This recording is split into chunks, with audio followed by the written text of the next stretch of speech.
Pour aider cette chaîne, partagez, likez, commentez, et puis peut-être, aidez-nous sur Tipeee. Bonjour mes chers abonnés, c'est la revue de presse numéro 708. Nous sommes le 10 mars 2026. Il est 17h43 de l'après-midi. Bien, de quoi allons-nous parler? D'abord, on va parler de la chaîne. Alors, vous avez vu qu'aujourd'hui, le point de presse s'est fait sur Patreon et uniquement pour les souscripteurs de la chaîne. Voilà. Et ça sera cela une fois sur deux. Une fois sur deux, ça sera pour tout le monde. Et puis, pour les souscripteurs et les abonnés de Patreon, la deuxième fois. Parce qu'il faut dire que, étant donné qu'il y a eu une chute drastique, vraiment, des vues, il faut réagir. Parce que sinon, je ne pourrai plus m'occuper de cette chaîne YouTube. C'est pas possible. C'est pas possible. Donc voilà. Je vous signale que par exemple sur Patreon, vous avez des articles sur le monde entier, des revues de presse, que ce soit des revues de presse russes, que ce soit des revues de presse chinoises, indiennes, un peu partout dans le monde. Ce sont des articles que je conçois et que je mets à votre disposition. Il y a également d'autres articles qui viennent de quotidiens et de mensuels, qui soient français, qui soient anglais, états-uniens, comme le Washington Post et le New York Times, ou alors israéliens, comme Haaretz, ou libanais, comme l'Orient le Jour. Voilà. Donc, vous avez un grand choix sur Patreon. Allez-y. Et en même temps, vous m'aidez. Voilà. Voilà, mes chers abonnés. Alors, de quoi allons-nous parler aujourd'hui? Eh bien, nous allons parler d'un truc assez étrange qui s'est passé en Hongrie. Un transport d'or et de monnaie ukrainien qui s'est fait bloquer en Hongrie.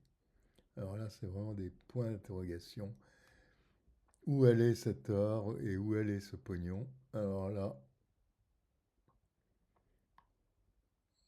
on, on commence à avoir un gros scandale derrière tout ça. Nous allons aller voir également s'il y a eu des avancées, des avancées russes en Ukraine. Et puis, bien entendu, nous allons en Iran. En Iran, voir cette guerre qui nous, vraiment, qui nous prend à la gorge, hein, tous.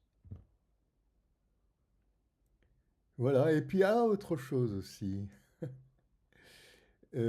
Avant-hier, Vladimir Poutine a dit que c'était fini, les livraisons de pétrole et de gaz. Il allait vraiment y réfléchir à deux fois avant d'en envoyer en Europe. Bon, eh bien, aujourd'hui, là, Madame van der Leyen est en train de faire un plaidoyer pour figurez-vous, le nucléaire. Ah, pardon? Ah, ça alors, quel retour en arrière. Madame van der Leyen, d'un seul coup, est pour le nucléaire. Donc les Allemands aussi, peut-être. Ah, c'est fou, ça. On aura tout vu en 4 ans de guerre en Ukraine. C'est incroyable. Bon, il est 17h46. C'est la revue de presse numéro 708. Allez, au revoir. That EU countries from 25th of April plan to impose additional restrictions on Russian LNG and energy, all the way to imposing a complete ban on such supplies in 2028. In this regard, I've already instructed the government to evaluate the possibility of stopping energy supplies to the European market without waiting for the door to be shut in our face. And those volumes will be shifted to other markets that are more interesting and promising to us. Right now, the market situation is developing in such a way that if we make this transition right now, if we shift to markets that really need increased supplies, we will get a stable foothold there. in markets where there is reliable demand and where there are reliable long-term relations. The states that are building long-term relations with Russia, constructive relationships with Russia. While in 1990, 1/3 of Europe's electricity came from nuclear, today it's only close to 15%. This reduction in the share of nuclear was a choice. And in hindsight, it was a strategic mistake for Europe to turn its back on a reliable, affordable source of low-emission power. We need to mobilize investment. And today I can announce that we will create a 200 million euro guarantee to support investment in innovative nuclear technologies. And the resources will come from our emission trading system. En Ukraine, où un nouvel échange de prisonniers a eu lieu, 300 militaires ont été échangés contre 300 militaires, donc de part et d'autre, ce qui porte à plus de 500 soldats échangés sur cette dernière semaine entre les Russes et Ukrainiens. Le 7 mars, il y a eu encore un important bombardement russe sur l'Ukraine, qui visait essentiellement les installations énergétiques. Dans un autre registre, le colonel Alexander Dovash, commandant de la 39e brigade d'aviation tactique ukrainienne et héros de l'Ukraine, a été tué sur le front le 9 mars alors qu'il menait une mission de combat. Son appareil aurait été abattu par la défense aérienne russe, mais cela reste à confirmer. Il avait effectué des centaines de sorties de combat depuis le début de l'invasion à grande échelle et son appareil a été abattu dans l'est de l'Ukraine. Thirdly, they have no peace agenda. They are warmongers. Even when they are trying, allegedly, to introduce some changes, some adjustments to the President Trump's proposal, all these changes have only one goal in mind. They are aimed at blocking and putting to a halt this peace process. They are trying to make demands that are unacceptable for Russia, and they understand this, and then later they would try to blame Russia, accuse Russia of stopping this peace process. This is their objectives, and we can clearly see that. That's why, well, if they want to go back to the reality, considering the reality on the ground, then they are welcome. We are not against this. In times of polarization and fragmentation in the world, Europe's global vision is a true strategic asset. Dear ambassadors, this multipolar world requires multilateral solutions, not spheres of influence where power politics replace international law. We know the new reality, a reality in which Russia violates peace, China disrupts trade, and the United States challenges the international rules-based order. In this new reality, what should be the mission of the European Union? First, we must defend the rules-based international order. We must uphold the principles enshrined in the United Nations Charter as outlined in our treaties. Violations of international law must not be accepted, whether in Ukraine, Greenland, Latin America, Africa, in Gaza or in the Middle East. L'Ukraine tend-elle la main à la Hongrie ? Jeudi, Volodymyr Zelensky a évoqué un possible calendrier pour la remise en service de l'oléoduc Druzhba, le pipeline par lequel transite le pétrole russe destiné à la Hongrie et à la Slovaquie, a été endommagé en janvier dernier par une attaque de drones russes. Так ось звучить сьогодні наступна інформація, що впродовж там місяця-півтора він може запрацювати цей нафтопровід. Але це не значить, що буде відновлено те, що було зруйновано. І можна паралельно робити деякі речі. Budapest, qui accuse Kiev de retarder délibérément la réparation de l'oléoduc, a brandi un double veto pour retarder l'adoption du 20e paquet de sanctions de l'UE contre la Russie et empêcher Bruxelles d'accorder à l'Ukraine un prêt de 90 milliards d'euros. Dans une lettre envoyée cette semaine, le Premier ministre hongrois Viktor Orban a appelé la présidente de la Commission européenne Ursula von der Leyen à faire davantage pression sur l'Ukraine pour que soient effectués les travaux de réparation. Сегодня вечером состоялся телефонный разговор президентов России и США. Дональд Трамп позвонил Владимиру Владимировичу Путину, чтобы обсудить ряд крайне важных тем, связанных с текущим развитием международной обстановки. Акцент, естественно, был сделан на ситуации вокруг конфликта с Ираном и на ведущихся при участии представителей США трехсторонних переговоров по украинскому урегулированию. Я сразу скажу, что разговор носил деловой, откровенный и конструктивный характер, как это обычно происходит в диалоге между российским и американским лидерами. Они давно не разговаривали по телефону, последний раз в конце декабря 2025 года. И сегодняшний разговор, кстати, длился около часа. Президент США отметил, что, как договаривались ранее, такое общение должно, конечно, осуществляться на регулярной основе. И оба лидера сказали, что к этому готовы.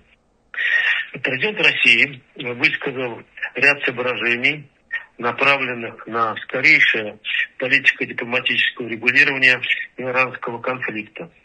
В том числе с учетом проведенных контактов с лидерами стран Персидского залива, с президентом Ирана Пезешкианом, руководителями ряда других стран. В свою очередь, президент США дал свою оценку развития ситуации в контексте ведущейся американо-израильской операции. Отмечу, что на этот счет состоялся весьма предметный и, я думаю, не бесполезный обмен.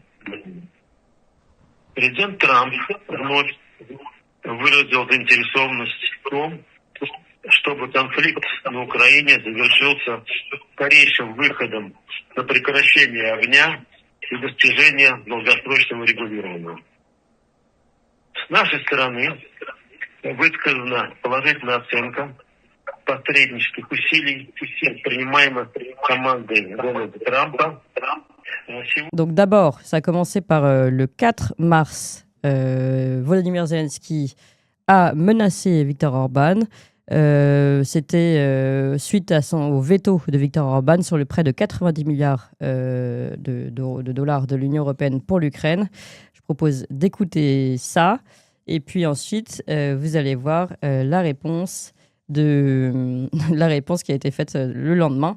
Mais écoutez d'abord Volodymyr Zelensky. Блокувати 90 мільярдів або перший транш 90 мільярдів і українських воїнів буде зброя. Інакше дамо адресу цієї особи нашим Збройним силам, хлопцям нашим. Нехай вони йому дзвонять і з ним спілкуються своєю мовою. Tout le monde a compris l'ukrainien, bien sûr. Je n'ai pas fait la traduction en direct, excusez-moi.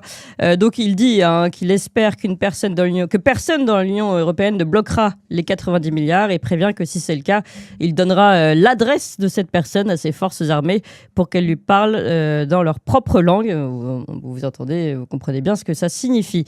Et donc, le jeudi, le jour suivant, Budapest a intercepté près de la frontière autrichienne 2 véhicules blindés. Donc de Doshad Bank, une banque publique ukrainienne qui transportait 40 millions de dollars, 35 millions d'euros en liquide et 9 kilos d'or.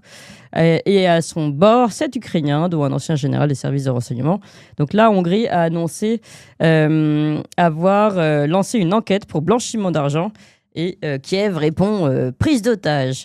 Voilà, vous voyez, tension maximale en ce moment entre la Hongrie et Volodymyr Zelensky. Et puis un Volodymyr Zelensky qui a l'air très très nerveux, ce qui peut se comprendre aussi dans l'ambiance générale. Alors pour mieux comprendre ça, puisqu'il y a derrière évidemment la guerre énergétique et tout ça, La modification la plus importante le long de la ligne de front est à mettre au profit des Russes sur ces 3 derniers jours, puisque ces derniers ont sécurisé du terrain au nord et au sud du village de Pokrovka. Donc rappelez-vous, ce village avait été attaqué par les Russes à la mi-février et est actuellement en grande partie sous leur contrôle. Et sur cette dernière semaine, ici, on note de nouvelles zones qui ont été ici sécurisées par les Russes. Donc je dézoome pour bien vous montrer. On a la ville de Soumy qui se trouve ici. Les modifications ont eu lieu donc sur cette partie du front. Et à l'est, ici, nous avons la ville de Belgorod en Russie. D'ailleurs, on va se porter au nord de cette dernière où un lanceur S-400 donc russe a été détruit le 4 mars par une attaque de drones ukrainiens. Et c'est un lanceur plus précisément du système S-400 qui était camouflé dans cette zone forestière qui a été détruit. Donc détruit par un drone qui a largué 2 charges explosives sur le système. Vladimir Zelensky est extrêmement fébrile en ce moment. Il n'est plus du tout le centre de l'attention avec ce qui se passe au Moyen-Orient. C'est que sa situation avec l'Union européenne et surtout avec les États-Unis est particulièrement, peut-être pas tendue, mais en tout cas difficile. Trump fait tout, enfin en tout cas dit qu'il fait beaucoup pour essayer de mettre fin à cette guerre. Il voit que c'est difficile. On voit que les négociations avec les Russes n'avancent pas aussi rapidement que Trump l'aurait voulu. Et on voit qu'il y a beaucoup d'attention militaire, notamment qui est focalisée sur le Moyen-Orient, comme je le disais il y a quelques instants. Et Zelensky est sorti de ses gonds. Il s'est permis de menacer le Premier ministre d'un État européen. Il veut désespérément récupérer 90 milliards d'euros de la part de l'Union européenne. N'oublions pas que l'Ukraine aujourd'hui vit grâce à l'aide européenne, puisque Trump, lui, n'aide plus directement l'Ukraine, et que sans cet argent, eh bien, l'Ukraine ne peut plus avancer. L'Ukraine ne fabrique quasiment plus rien. L'Ukraine est en guerre, et l'Ukraine doit déjà beaucoup d'argent à beaucoup de personnes. Et sans cette tranche d'aide, eh bien, c'est la fin pour Zelensky, qui est lui-même, n'oublions pas, dans une situation intérieure compliquée, puisque militairement, ses contre-offensives ne marchent pas. Il est en train de perdre du terrain, et il est en proie à des difficultés politiques internes, avec l'émergence notamment d'un de ses anciens généraux, Zaloujny, qui est en train de lui faire de plus en plus de l'ombre. Donc on voit, je pense que l'explication de cet énervement et de cette agressivité de Zelensky à l'égard de Viktor Orban est liée au fait qu'il est en position de très grande délicatesse et de faiblesse. Et il est sorti en effet de son script, et je pense qu'évidemment ça s'est retourné contre lui, parce que même l'Union européenne, qui est son plus grand ami, son plus grand allié, qui ne cesse de le louer, lui a demandé de mettre un petit peu d'eau dans son vin. Sur le front de Kharkov, et ici à contrario, c'est un lance-roquettes multiple ukrainien qui a été détruit au sud-est de Kharkov. Il pourrait s'agir d'un HIMARS, difficile à évaluer sur la vidéo, qui est de faible qualité. Et ce lance-roquettes multiple a été détruit par un Guéran il y a 48 heures. Dans ce secteur exactement, le lance-roquettes multiple était à proximité de cette bande forestière. Donc cette destruction a eu lieu au sud-est de la ville de Kharkov. Oui, ça c'est intéressant, mais si on revient juste sur les propos de Volodymyr Zelensky, moi je trouve que on passe quand même un cap là. On sort du langage diplomatique qui n'a peut-être jamais été vraiment le fort de Volodymyr Zelensky, mais là on est vraiment, c'est des méthodes mafieuses, hein, c'est de la menace directe. C'est vraiment de la menace. Oui. Je connais ton adresse et je vais t'envoyer. Oui, il dit pas adresse, il dit numéro de téléphone. Oui. Il dit quand on lui donne le numéro de téléphone à mes forces armées quand même. Donc du coup on dit pas à mes diplomates ni à mon ministre des Affaires étrangères, à mes forces armées, et on lui parlera dans sa propre langue. Donc, c'est évidemment un discours d'intimidation. C'était un discours de quelqu'un qui, en effet, est en train de perdre ses moyens. Les relations entre la Hongrie et l'Ukraine sont compliquées. N'oublions pas qu'il y a une très grande minorité hongroise qui habite en Ukraine. Staline a annexé une partie de la Transcarpathie à la République socialiste soviétique d'Ukraine, qui est une création bolchevique, je le rappelle pour ceux qui oublient que la situation est difficile. N'oublions pas aussi qu'il y a eu une attaque contre une raffinerie hongroise il y a de cela quelques mois dont on ne parle pas. Et cette situation est tendue du fait, entre autres, que une grande partie du pétrole qu'importe la Hongrie aujourd'hui provient de la Russie à travers un oléoduc qui s'appelle Druzhba, qui veut dire l'amitié, et qui traverse l'Ukraine, et que Zelensky aujourd'hui bloque le flux de pétrole vers la Hongrie, et que la Hongrie en a désespérément besoin. Il y a une exception qui a été mise en place par l'Union européenne et surtout par Trump pour permettre à la Hongrie de bénéficier de ce pétrole qui, je rappelle, pétrole russe, qui n'est pas cher et de bonne qualité. Zelensky le bloque en disant que cet oléoduc a été endommagé à cause de la guerre. Les Hongrois et les Slovaques, qui sont concernés aussi, les Slovaques de Fico, disent que ce n'est pas vrai. Et aujourd'hui, c'est l'essentiel du pétrole importé par la Hongrie qui passe par cela. Donc l'Ukraine est en train de bloquer l'approvisionnement de la Hongrie en pétrole, alors qu'on sait que sans pétrole aujourd'hui, l'économie s'écroule. Donc la situation est extrêmement difficile et Zelensky est en train de prendre la Hongrie en otage à quelques semaines des élections législatives en Hongrie, où évidemment Viktor Orban se représente, et ce n'est pas une coïncidence. Je pense très clairement qu'il y a une attaque politique. Zelensky, comme l'Union européenne d'ailleurs, veulent se débarrasser de Orban, qui est un poil à gratter, qui empêche l'Union européenne de tourner en rond. Enfin, l'Union européenne supranationale, extrêmement atlantiste. Orban aujourd'hui a une vision pragmatique. Il défend les intérêts des Hongrois. Il a une connaissance très fine de la région. C'est un pays frontalier de l'Ukraine. Et aujourd'hui, il défend les intérêts des Hongrois, ce qui ne fait pas les affaires ni de Zelensky ni de Bruxelles, qui voudrait plutôt défendre les intérêts de Bruxelles et de Zelensky au détriment de ceux du peuple hongrois et d'Orban en tout cas. Par contre, dans le secteur de la ville de Uliápol, les Russes ici ont perdu plusieurs blindés dans les journées des 6 et des 8 mars. Donc dans un ordre chronologique, on va commencer ici. Le 6 mars, à l'ouest de Zelenie, un blindé russe a été détruit par un drone kamikaze. Dans la zone grise, ici au nord de Sviato-Petrivka, on note une présence ukrainienne puisque une de leurs positions y a été bombardée dans ce secteur. Le secteur donc qui reste dans la zone grise. Et dans la ville de Uliápol, sur cette intersection exactement, ici les Russes ont perdu 2 blindés. La vidéo est de faible qualité, mais il pourrait s'agir ici d'un VBL et d'un char qui a été endommagé et abandonné. Ces 2 blindés ont été détruits par des drones kamikazes.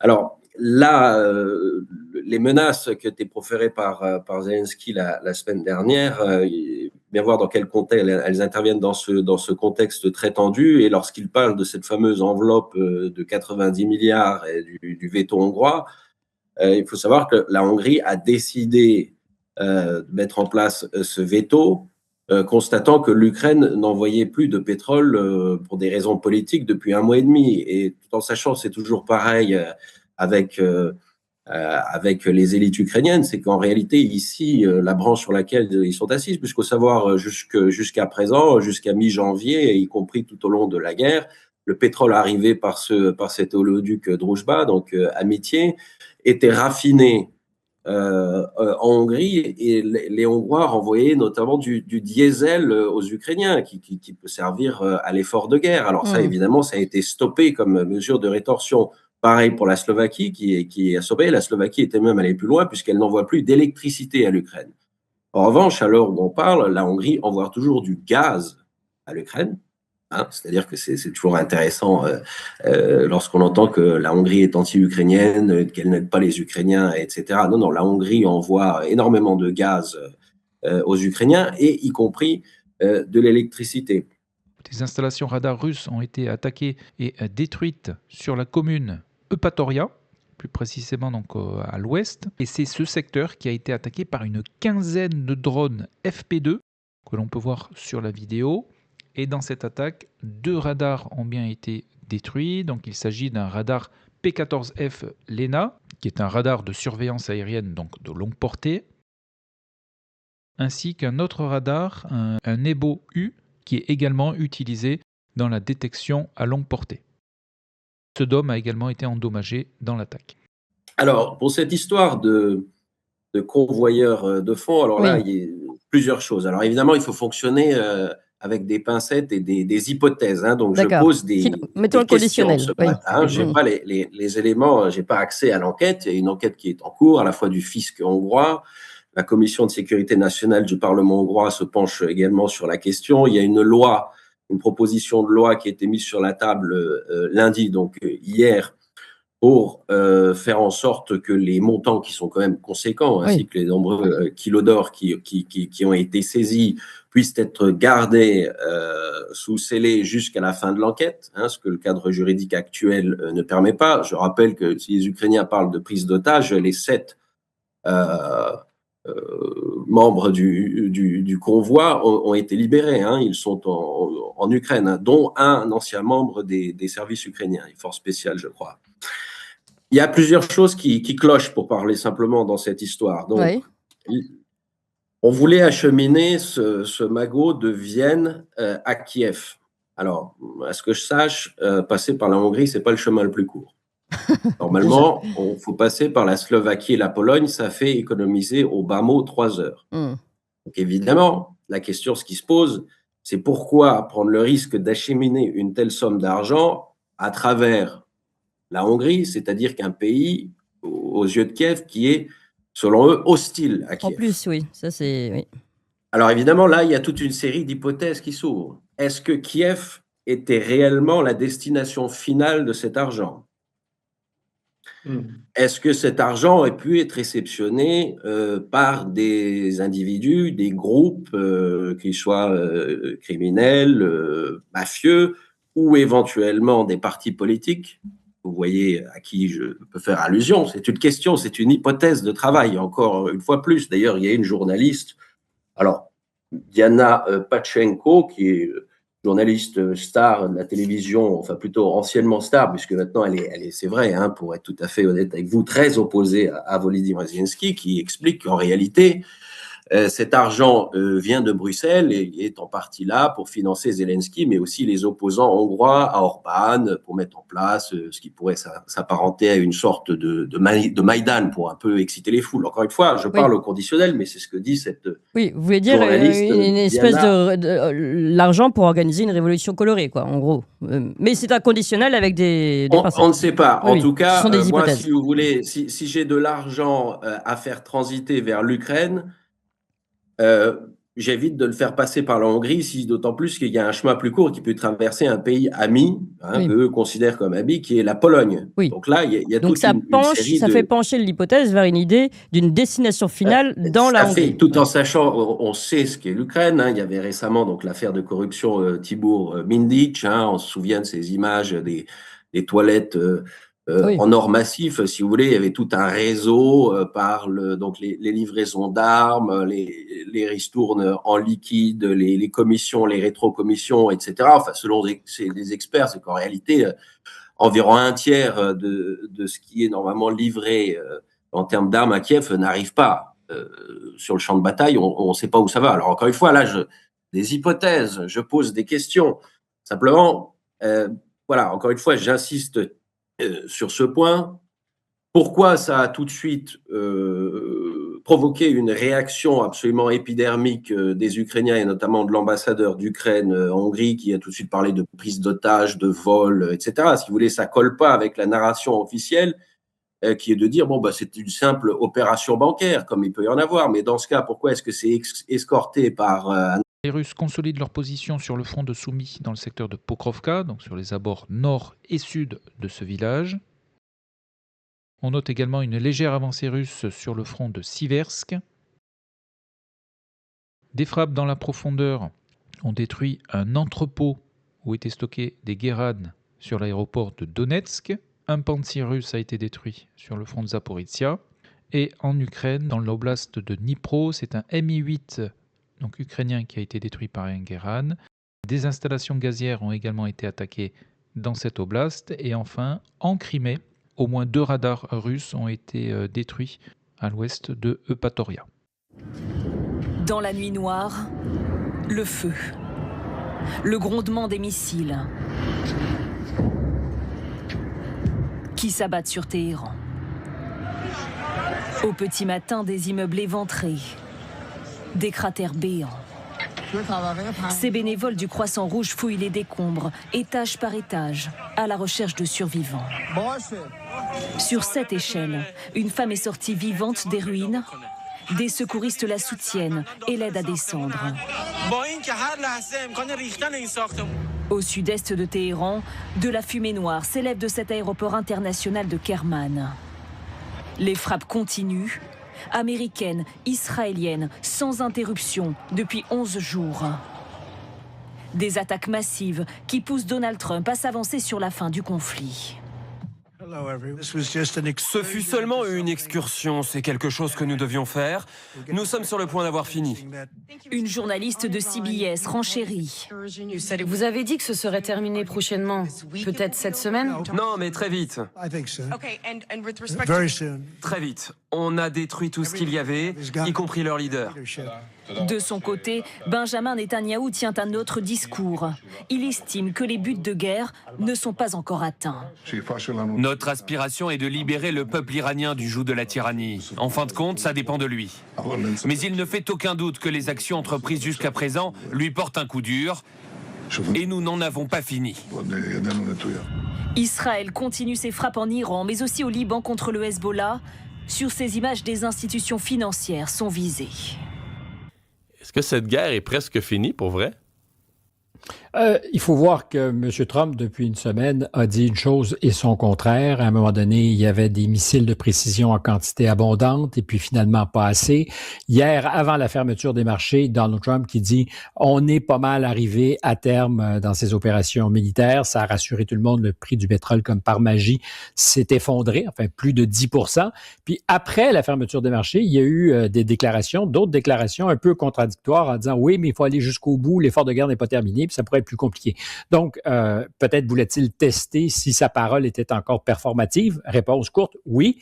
Quand il parle, il peut rassurer les marchés. Ça a eu un effet où tout le monde a respiré, mais c'est le réel seul qui va dicter la suite des choses, parce que s'il n'y a pas de circulation dans le détroit d'Ormuz et que ça dure, et même s'il fallait que lui décide que c'est terminé, si les Iraniens avaient une autre opinion, parce qu'ils disent qu'ils ne veulent pas négocier, ils pourraient choisir, si Israël continue à amener les opérations, à faire pression sur l'ensemble de l'Occident dans le détroit d'Ormuz. Donc, la seule parole de M. Trump ne peut pas, par magie, tout régler. All the anti-Seminites to all the isolationists, I don't believe. Forget it. I'm not with you. I'm with Israel. I will be with Israel to our dying day. They're the best ally we could hope for. So we have a commander-in-chief in President Trump, who I think is Ronald Reagan plus. Et les médias d'État iraniens font état de grands rassemblements à travers le pays en soutien au nouveau guide suprême Mojtaba Khamenei. Des foules se sont rassemblées sur la place Englab, dans la capitale Téhéran, pour prêter allégeance au fils de 56 ans d'Ali Khamenei, tué le premier jour du conflit. Plusieurs hauts dignitaires religieux ont également apporté leur soutien. Les médias d'État ont montré des partisans du régime célébrant la nomination de Khamenei sur la place historique de l'imam d'Ispahan, avec de la fumée s'élevant à proximité. La ville a été attaquée à plusieurs reprises au cours de la semaine dernière. Israël a déclaré qu'il tuerait quiconque succéderait à Ali Khamenei, à moins que l'Iran ne mette fin à ses politiques hostiles. Bonjour, je suis Sefer Saremi, correspondant de CGTN à Téhéran. Je me trouve actuellement sur la place Engelab où des gens ont commencé à se rassembler cet après-midi après l'annonce de la nomination de Mojtaba Khamenei au poste de guide suprême de l'Iran. Ce religieux âgé de 56 ans succède à son père, Ali Khamenei, marquant ainsi un tournant important dans l'histoire politique du pays. Il est environ 15 heures ici et de plus en plus de personnes arrivent progressivement sur la place qui a souvent été le point central des grands rassemblements politiques à Téhéran. Nous discutons avec les gens ici pour avoir une idée de la réaction du public face à la nouvelle direction de l'Iran. Très bien, très bien. C'est l'une des meilleures décisions prises depuis la Révolution. C'est une source de fierté pour tous les musulmans et tous les Iraniens. Tout comme nous avons soutenu Ali Khamenei jusqu'à présent et lui avons obéi, nous exécuterons désormais également les ordres du nouveau dirigeant. Nous sommes ici pour prêter allégeance au nouveau dirigeant. Nous sommes très heureux que Mojtaba Khamenei ait été choisi. Le monde entier a été surpris par ce choix, qui porte un coup dur aux sionistes et à l'arrogance mondiale. Alors que le rassemblement se poursuit cet après-midi sur la place Engelab, les réactions ici reflètent l'importance de ce moment dans le paysage politique iranien. Les gens observent attentivement comment cette transition au pouvoir pourrait façonner l'avenir du pays.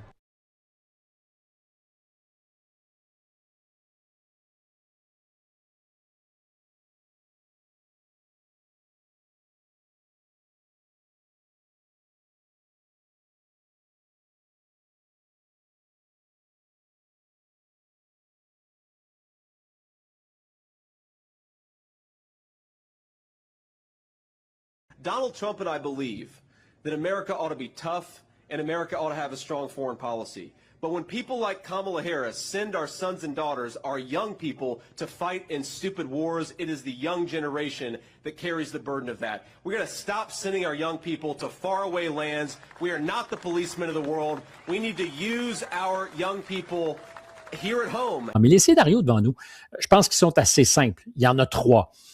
Un, c'est le plus improbable, mais c'est possible, auquel cas il sera peut-être récompensé, je dis bien peut-être.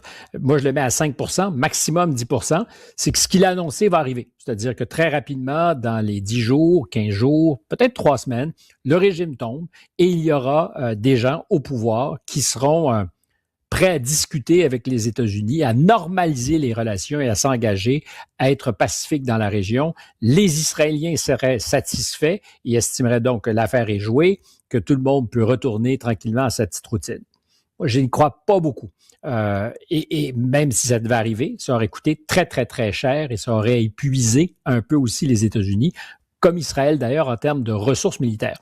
Deuxième scénario, c'est une guerre où M. Trump dit « je suis plus capable de jouer, mais je vais déclarer victoire parce que, comme le suggérait J.D. Vance, parce que J.D. Vance ne loge pas du tout à la même enseigne que son président.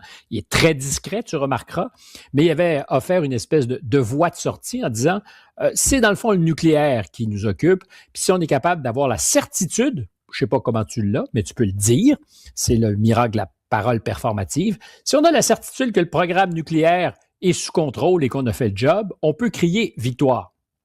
Est-ce que les alliés hyper-conservateurs, néoconservateurs, républicains au sein du parti vont apprécier que M. Trump se retire? J'en doute. Puis dans tous les cas de figure, nous verrons ce que c'est pour ce que c'est. Ça va avoir été une capitulation des États-Unis, quoi qu'en dise M. Trump. Vous vous opposez à cette guerre, pourquoi?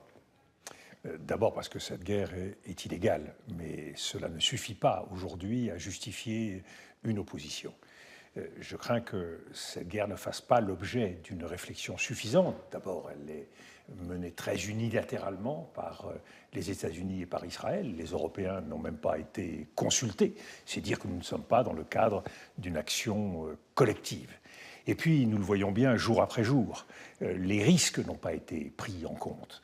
Comme toujours, l'Amérique pensait pouvoir, en quelques heures, régler le problème. Et là, la guerre se prolonge, elle s'étend. Plus d'une dizaine de pays sont aujourd'hui concernés dans le Golfe, avec des risques stratégiques, des risques économiques, financiers, et bien sûr, au premier chef, des risques pour la population iranienne qui doit être au cœur de nos préoccupations. Cette guerre qui a mis fin à une dictature, et pourtant, vous dites que c'est un piège pour les démocraties. Comment comprendre ce paradoxe? Parce que d'abord, elle n'a pas mis fin à une dictature. Ce n'est pas la mort de l'ayatollah Khamenei qui met fin à la dictature du régime islamique. Le régime reste en place. Le régime, le soubassement du régime, d'abord c'est toujours le clergé qui est en position, mais c'est aussi tous ceux qui soutiennent ce régime, à commencer par les gardiens de la Révolution, les Bassidji, qui gardent le contrôle du pays. Et c'est bien cette difficulté à mettre en œuvre un changement de régime à partir du ciel qui est en cause. Cela n'a jamais marché dans l'histoire. On peut toujours chercher à défier les règles de l'histoire, mais le réel, il a la vie dure. Si on veut mettre le régime iranien par terre, il est évident qu'à un moment donné, il faut prendre Téhéran, parce que un régime que l'on veut conquérir, ou un pays que l'on veut conquérir, c'est forcément à un moment conquérir sa capitale. Si on ne conquiert pas sa capitale, eh bien on reste comme ça, un petit peu entre deux eaux, et ce sont des objectifs inachevés. Même à court terme, c'est vrai, vous avez raison de rappeler qu'elle est première importateur de brut planétaire, mais pour autant, elle a réduit sa dépendance de façon extraordinaire, et le rythme de réduction de cette dépendance est encore très important. Il y a d'abord des amortisseurs, notamment des stocks stratégiques qui sont très importants. 1,2 milliard de barils, c'est-à-dire ça fait 4 mois de consommation du pays, c'est beaucoup. Il y a aussi la possibilité qu'elle s'est donnée, qu'elle a d'ailleurs utilisé il y a quelques jours, d'arrêter l'exportation de produits raffinés, qui en fait viennent de cette noria de raffineries qui sont dans le sud du pays, alimentées par du pétrole russe, que la Chine achète d'ailleurs à bon compte, et dont on pense bien d'ailleurs qu'elle ne va pas être privée. Et puis surtout, je le disais, la réduction de cette dépendance au pétrole, grâce à la formidable progression de l'électricité.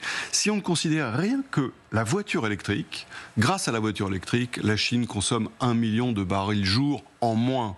Sur cette seule année 2025, elle va encore réduire de 600 000 barils sa dépendance. Donc c'est très important.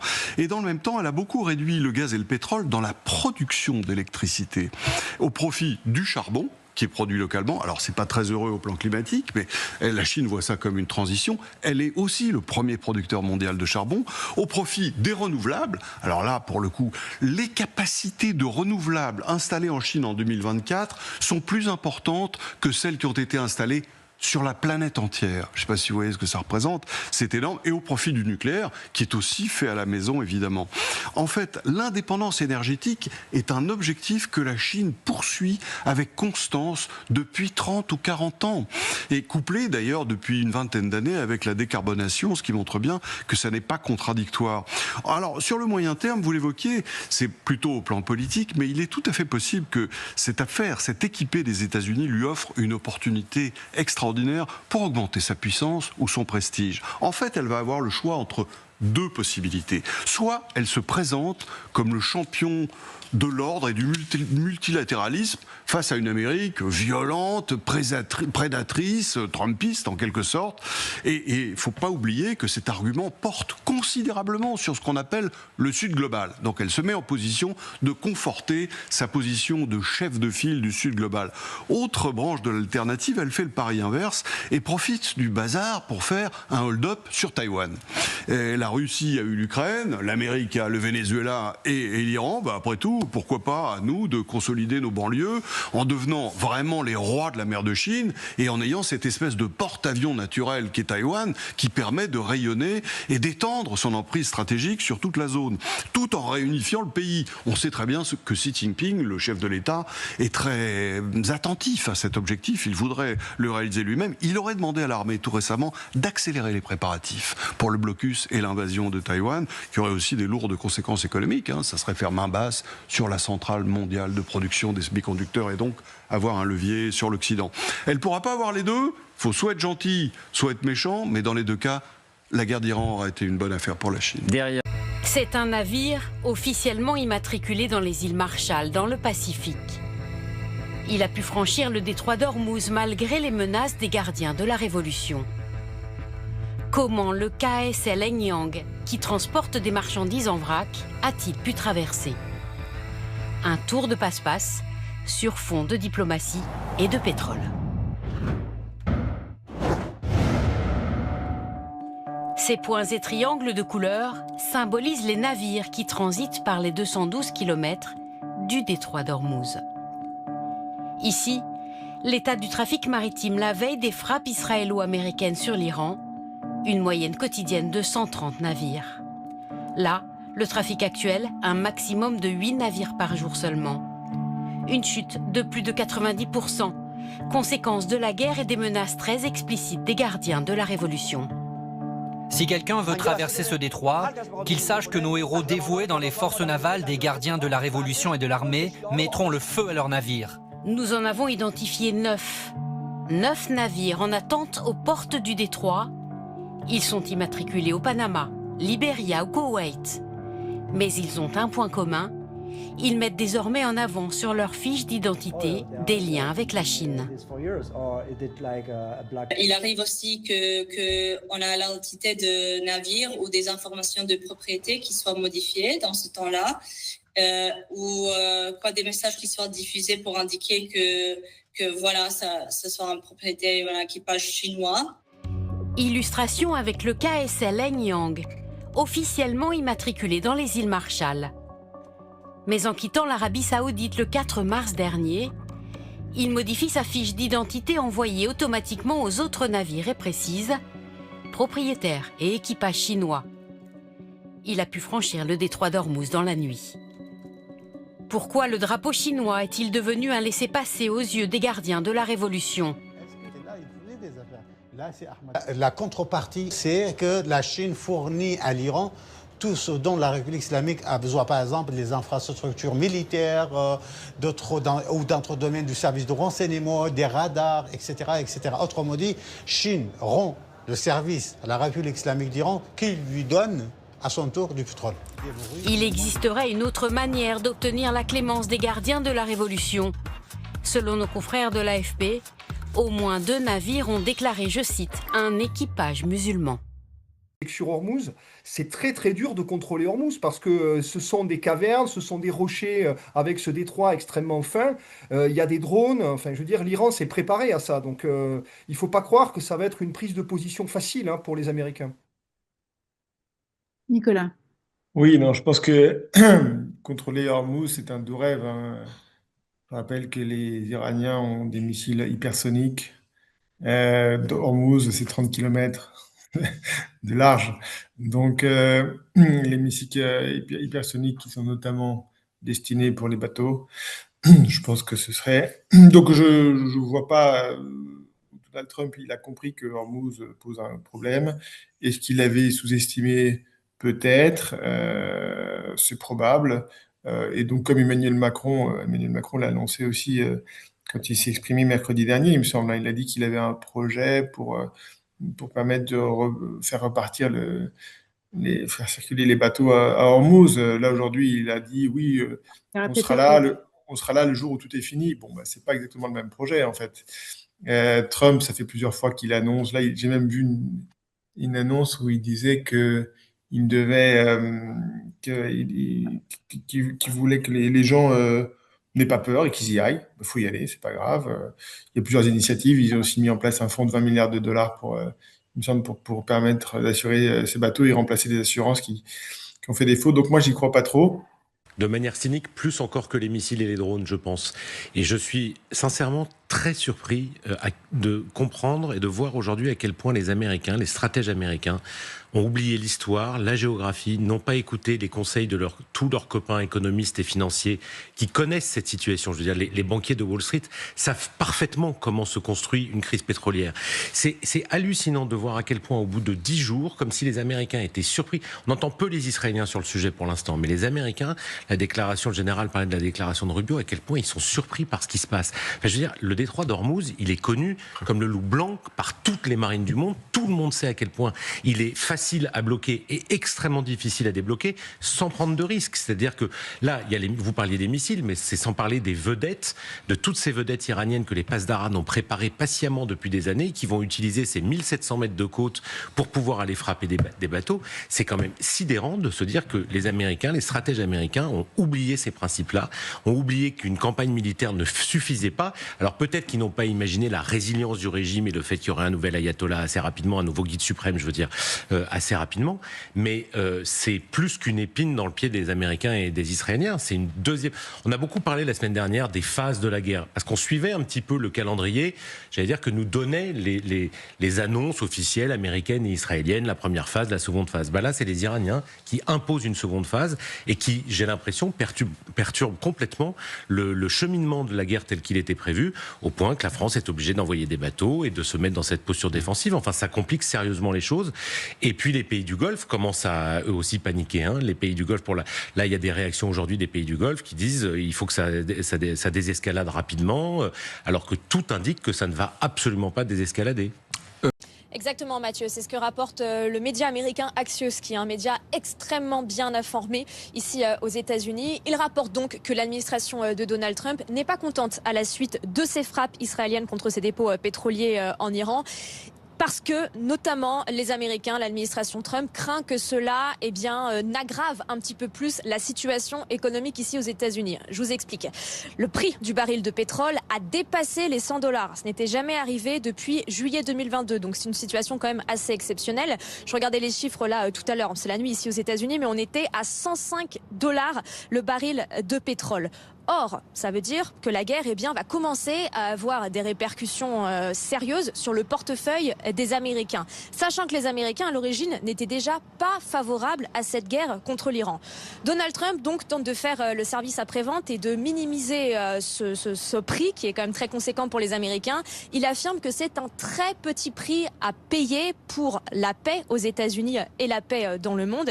Et puis, Donald Trump essaie aussi de rassurer en disant que dans tous les cas, cela ne va pas durer durer éternellement et que ça va sans doute même rapidement se tasser une fois que la menace nucléaire iranienne sera mise à néant. Parce qu'il faut préciser qu'on n'est pas dans n'importe quel contexte ici aux États-Unis. Les midterms, c'est les élections de mi-mandat, arrivent d'ici 8 mois. Ce sera au mois de novembre. Donc pour Donald Trump, l'opinion publique américaine est critique, elle est extrêmement importante. Et comme je le disais, dès le début de la guerre, eh bien, les Américains n'étaient pas favorables au combat avec l'Iran. Il faut bien se mettre en tête que ce que font Israël et les États-Unis sont deux choses qui n'ont aucun rapport. Il n'y a pas d'état-major commun et une partie des armes israéliennes n'est pas compatible avec les armes des États-Unis. Ouais. Ils en ont acheté plein en Inde et c'est pas aux normes de l'OTAN. Donc quand on a ça en tête, si l'on voit que les Israéliens ont assassiné d'ores et déjà le plan B des États-Unis. Ils ont déjà tué les personnes sur lesquelles les États-Unis comptaient. Et ils vont lancer une opération de soulèvement des Kurdes, des Azéris, des Balouches, des Arabes, de toutes les minorités qui sont en Iran. Je pense qu'il faut prendre acte du fait que les États-Unis sont dépassés aujourd'hui, qu'ils ont été obligés de retirer leur porte-avions qu'ils avaient prévu pour mener leur action-là, ils n'ont plus cette action-là, qu'ils ont perdu la visibilité de tout ce qui se passe dans cette région avec la perte de leur super radar au Qatar, qu'en fait, ils n'ont plus les moyens matériels de reprendre le dessus. Ils sont à la traîne d'Israël qui va leur imposer la suite des opérations. Donc là, je pense que c'est clair, les États-Unis ne peuvent pas gagner en Iran, ils ne peuvent pas gagner en Ukraine. Tout le monde voit que l'armée des États-Unis est à bout de souffle. Question sur ce scénario-là. Je te comprends très bien. Donc, du côté des États-Unis, tu te dis, ben nous, la mission est accomplie, puis tu définis toi-même, tu dis, la mission, c'était le nucléaire, puis nous, on a l'information que c'est fait, donc tu fixes la cible, tu dessines la cible, tu dessines la flèche dans le milieu de la cible. Mission accomplie. Mission accomplie. Mais Israël fait quoi? Parce qu'Israël, eux, là, ils ont leur juste, puis ils se disent, ben non, la job n'est pas faite, puis ils veulent continuer, puis ils se disent, là, c'est pas vrai, là. Je veux dire, on vient de faire 2 semaines de guerre, c'est pas vrai qu'on va arrêter dans le milieu on va arrêter à mi-chemin, c'est quoi cette connerie-là? Israël, c'est quoi dans un cas comme ça? Est-ce qu'ils signent la paix en même temps que les États-Unis, puis ils font semblant eux autres aussi, ou bien ils continuent? D'abord, rien ne sera signé dans un scénario pareil. On va simplement rester sur ses positions. Vrai souci. D'abord, les Israéliens ont-ils les moyens militaires? Alors, le renseignement, la volonté, tout ça, oui. Mais est-ce qu'ils auront les munitions? Est-ce que les Américains pourraient décider de fermer le robinet? C'est un peu ce qui s'était passé en juin dernier. Mais je pense qu'entre les lignes, il faut comprendre que et Américains et Israéliens étaient un peu à bout de souffle. Tu dis jamais ces choses-là, mais étaient un peu à bout de souffle après les 12 jours. Ils avaient utilisé beaucoup de ces munitions défensives. Donc, est-ce que les Israéliens sont capables de continuer seuls? Possiblement, si le président dit, vous y allez, vous êtes un allié fiable, on va vous donner tout ce qu'on peut, mais nous ne serons plus là. Parfaitement possible. Ça risque d'être une guerre difficile. J'étais ce matin en plateau avec l'ancien consul israélien à Montréal, mais surtout le très puissant ambassadeur israélien aujourd'hui en France. Et lui dit, on ne sera jamais lâché par les Américains. Qu'est-ce qui fait qu'ils sont à ce point certains? Comment se fait-il qu'ils ont un tel ascendant sur Donald Trump?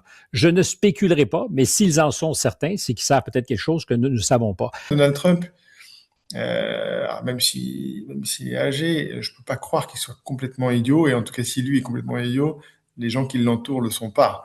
Donc, ils sont en train de se rendre compte qu'ils sont en train de, à mon avis, perdre la main et qu'ils ont intérêt à la reprendre. Et je pense, et je le dis parce que ça m'arrange et que je préférais que ça arrive, bien évidemment, mais je pense qu'ils vont essayer de mettre fin à ce conflit d'ici la fin du mois. Alors ça, Nicolas, si je peux me permettre, c'est ton côté optimiste. Voilà. Mais une fois que la machine infernale est lancée, elle est beaucoup plus compliquée que ça. Alors, parce que ce qui est intéressant, c'est que donc maintenant, je pense que le changement de régime, à mon avis, ils peuvent oublier. Ce qu'ils ont fait avec Khamenei, à mon avis, c'est plutôt l'effet inverse de celui escompté, donc c'est plutôt Alors, je ne suis pas à Téhéran, je n'ai pas discuté avec des gens à Téhéran, mais je pense que ça a été plutôt de nature à peut-être ressouder les Iraniens que l'inverse. Le tapis de bombes qui sont pris, on parle de 3400, voire plus. Je ne pense pas que ce soit quelque ça qui va favoriser le changement de régime. Donc je pense que c'est un but qui sera compliqué, but de guerre qui sera compliqué à avoir. Et la bonne nouvelle, c'est de toute façon, c'est que quand on l'obtient, généralement au Moyen-Orient, ça se passe très mal. Donc on peut peut-être s'en passer de changement de régime. Le problème, c'est que les Iraniens, ils ont quand même eu leur pays qui est en train d'être complètement détruit. Et d'ailleurs, ils ont dit hier, écoutez, nous, on est prêts, à faire la guerre pendant plusieurs mois, 6 mois, et 2, si vous voulez arrêter, d'un côté, on a Donald Trump qui dit, moi, j'arrête si vous vous rendez complètement, donc c'est capitulation sans condition, et les Iraniens, ils disent, nous, on arrête si vous nous repayez tout ce que vous avez cassé. Donc, en termes de négociation, on n'y est pas encore. Il va falloir quand même se retrouver quelque part. Mais moi, je reste convaincu que Donald Trump a vraiment trop à perdre. Il y a quand même des élections dans 6 mois. Ces élections, il a fait une croix dessus déjà il y a pas mal de temps. Il sait qu'il a les midterms perdus. Enfin, il a aussi quand même un rythme d'impeachment, de se faire sortir, parce que quand il justifie l'intervention américaine pour la sécurité nationale, entre guillemets, ça reste à prouver, qu'était la menace qui pesait sur les États-Unis. Qu'on puisse dire. Donc, non, il sait que pour moi, c'est mon interprétation, il s'est fait embarquer dans cette affaire sur laquelle ils sont un peu en train de perdre la main. Donc, il va falloir essayer de récupérer la main, de reprendre le contrôle de la situation. Il a bien compris que les détroit d'Ormuz était un gros problème. Pour l'instant, il parle. Moi, j'attends de voir ce qu'ils vont réussir à faire avec Hormuz, mais à mon avis, les Iraniens, ils savent que c'est leur joker, donc ils vont le jouer jusqu'au bout. Puis le troisième scénario, c'est que c'est un scénario de victoire par le chaos. C'est-à-dire qu'on a engendré en Iran un chaos politique qui fait que les gens qui sont au pouvoir n'y sont plus tout à fait. Tout est fragilisé, tout explose. Mais là, tu as un exode réel, c'est-à-dire que tu as des populations qui se déplacent avec possiblement un impact à la frontière avec la Turquie, une montée peut-être en puissance. Ça, c'est la Syrie, c'est la Libye, c'est l'Irak. La Libye. Tu crées le bordel. Là. Pendant des années, une sorte d'anarchie dans le pays. Et avec des chiites en torpinouche, pardonne-moi l'expression, qui sont encore capables d'agir, qui ont des relais et qui vont pas pour autant dire la guerre est finie, la bataille est finie. Donc, c'est possiblement une menace terroriste, c'est des enjeux démographiques, comme je te disais, à la frontière de la Turquie. Si les Kurdes montent en force, les Turcs vont vouloir lutter contre ça. C'est les ennemis irréductibles de la Turquie. Donc, tu vas te retrouver avec une zone conflictuelle peut-être larvé, mais ça ne sera pas solutionné, ça ne pourra jamais être revendiqué par Donald Trump comme un succès. Donc, alors, il pourra le dire, mais on sera capable de constater tous le réel. On va dire, est-ce que la Libye est un succès? Au regard de la vague migratoire qui a traversé par la Libye et qui est débarquée en Europe, est-ce que les Européens peuvent dire, hey, on a vraiment fait une bonne affaire quand on s'est débarrassé de Kadhafi? Pas besoin de donner la réponse. Donc, ça nous mène aux scénarios électoraux prochains. Devant ça, en dehors de la faible possibilité que ce soit un succès à la vénézuélienne, qui puisse le revendiquer, régime qui veut négocier avec eux, le retour des exportations de pétrole, plus encore peut-être un contrôle américain sur la production de pétrole ou en partie un contrôle américain. Si c'est le cas, c'est le moins mauvais des scénarios, peut-être le meilleur, mais une partie de la base électorale de M. Trump va encore lui en vouloir. Puis on n'a pas parlé de ce qui s'est passé la semaine dernière. Il y avait des primaires pour déterminer qui sont les candidats qui vont être aux élections de mi-mandat. Or, il y a des super vedettes de M. Trump qui se sont fait rentrer dedans parce qu'ils étaient trop alignés sur la position militaire du président, trahison pour la base du parti, pour la base de M. Trump dans son mouvement MAGA, absolument impardonnable. Si c'est le scénario de « on laisse le pouvoir en place », les Iraniens ont toujours le contrôle, mais on a décidé qu'on avait gagné parce qu'on dit, par exemple, on contrôle le programme nucléaire, il va y avoir une partie des républicains néoconservateurs d'en face.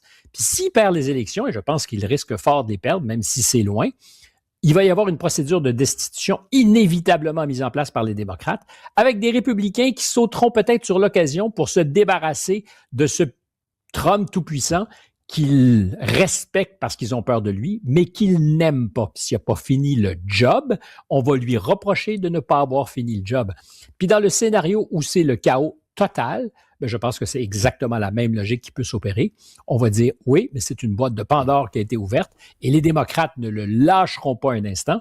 Puis en ce moment, pour moi, le baromètre de l'opportunisme démocrate, c'est Gavin Newsom, le gouverneur de la Californie, qui est un habile politique. On peut ne pas l'aimer, mais il est habile. Et l'essentiel de son discours aujourd'hui, c'est on ne peut pas être à la remorque d'Israël pour déterminer les objectifs de notre politique étrangère. Ça va peser très lourd. Ça commence déjà à peser chez les démocrates. On l'a vu en 2024, mais encore plus lors du prochain rendez-vous électoral. Et ça va peser au sein d'une partie de la base de M. Trump, et il le sait, je pense. C'est pour ça qu'hier, je disais, je crois qu'il a renoncé à les gagner. Il ne le dira jamais publiquement. Qu'est-ce qu'il va faire pour contourner ce rendez-vous qui pourrait lui être doublement fatal politiquement? Puis imaginons une prise 2 ou 3 sur des procédures en destitution qui s'amorcent en novembre prochain avec ses amis, je mets des gros guillemets, républicains, qui, le sentant affaibli, profitent de l'occasion pour s'en débarrasser et faire le bouc émissaire de tout ce qui n'a pas marché. Selon Reuters, l'Irak a réduit sa production de pétrole de 70% dans ses zones principales du sud. La production a chuté de 3 millions de barils par jour pour atteindre seulement 1,3 million de barils, l'Irak étant dans l'incapacité d'exporter son pétrole brut via le détroit d'Ormuz. Un responsable de la compagnie pétrolière publique, Basra Oil Company, a déclaré que les stocks de pétrole brut avaient atteint leur capacité maximale. La production restante sera utilisée pour approvisionner les raffineries nationales. Selon Reuters, l'Irak dépend des ventes de pétrole brut pour la quasi-totalité de ses dépenses publiques et pour plus de 90% des recettes de l'État. Rima Abdul-Malak à distance avec nous depuis Beyrouth au Liban, directrice du journal L'Orient le Jour. C'est le grand quotidien francophone libanais. Ça fait 10 jours que votre pays, le pays où vous êtes né, Rima Abdul-Malak, vit au rythme des bombes, au rythme des alertes également. D'abord, question toute simple, est-ce que les Libanais autour de vous, aujourd'hui encore, ont peur ? Oui, bien sûr, on vit dans la peur tous les jours. On entend, on voit les frappes israéliennes à longueur de journée. Évidemment, c'est beaucoup plus difficile pour ceux qui vivent en banlieue sud et qui ont dû quitter à la hâte leur maison. C'est aussi plus difficile pour tous ceux qui habitent dans le sud Liban ou dans les zones qui sont ciblées. Mais toute la population libanaise vit dans la peur aujourd'hui. Le Hezbollah suicide le Liban, c'était le titre de votre journal la semaine dernière. Je voudrais vous montrer aussi une photo que vous connaissez sans doute puisqu'elle a été publiée ces dernières heures par l'un de vos journalistes qui se trouve dans le sud du pays, dans le sud du Liban, dans la ville de Tyr. Ce sont des photos qui sont placardées dans la rue, qu'on aperçoit là, avec l'ancien guide suprême et le nouveau guide suprême. Là, on est dans la rue. Au Liban, est-ce que ça signifie qu'aujourd'hui, une partie ou une grande partie de la population continue à soutenir très clairement le régime iranien ? Oui, il en reste, pas seulement des chiites, mais majoritairement des personnes de la communauté chiite qui soutiennent le régime iranien, qui pensent que le régime iranien les protège et qu'à travers le Hezbollah, ils sont défendus. Alors que malheureusement, c'est l'inverse qui se passe. Le Hezbollah ne sert pas leurs intérêts, sert plutôt les intérêts du régime iranien. C'est ce qu'on a voulu dire avec cette une sur le suicide du Hezbollah qui entraîne la chute du Liban avec lui. Pour autant, on ne peut pas sortir de l'équation la présence aussi d'Israël au sud-Liban qui essaye là de rentrer sur les territoires du sud et de peut-être occuper de nouveau le sud-Liban, sans compter toutes les violations du cessez-le-feu depuis novembre 2024. L'ONU en avait compté plus de 10 000.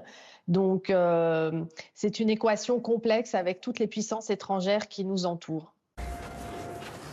Tahani arrive au chevet de son ami blessé, le corps brûlé à 40%. Ali, 48 ans, a été touché vendredi lors d'un bombardement israélien dans son village de Nabishit. Qu'est-ce qu'on peut dire ? À l'est du Liban. Nous les avons appelés, j'ai dit « Allez Ali, sortez de la maison ». Il m'a répondu « Je n'ai pas de lieu où aller. Où veux-tu que j'aille ?» Alors j'ai répondu, mais c'est pas grave, on dort dans la voiture, personne n'a d'abri parmi nous. Avant de raccrocher, sa femme m'a dit, je m'en remets à Dieu. Dans cette frappe, Ali a perdu 11 membres de sa famille, dont sa femme et ses 3 enfants. Tahani vivait juste à côté. Elle décrit un village martyr. Le village de Nabichit aujourd'hui, il ressemble à Gaza.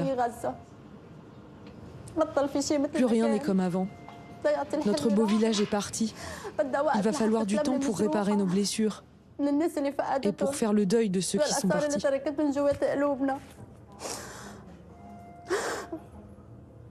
Depuis le début du conflit, ici au Liban, le bilan humain ne cesse de s'alourdir. Il y a déjà plus d'1 millier de personnes qui ont été blessées et qui sont prises en charge dans divers hôpitaux du pays.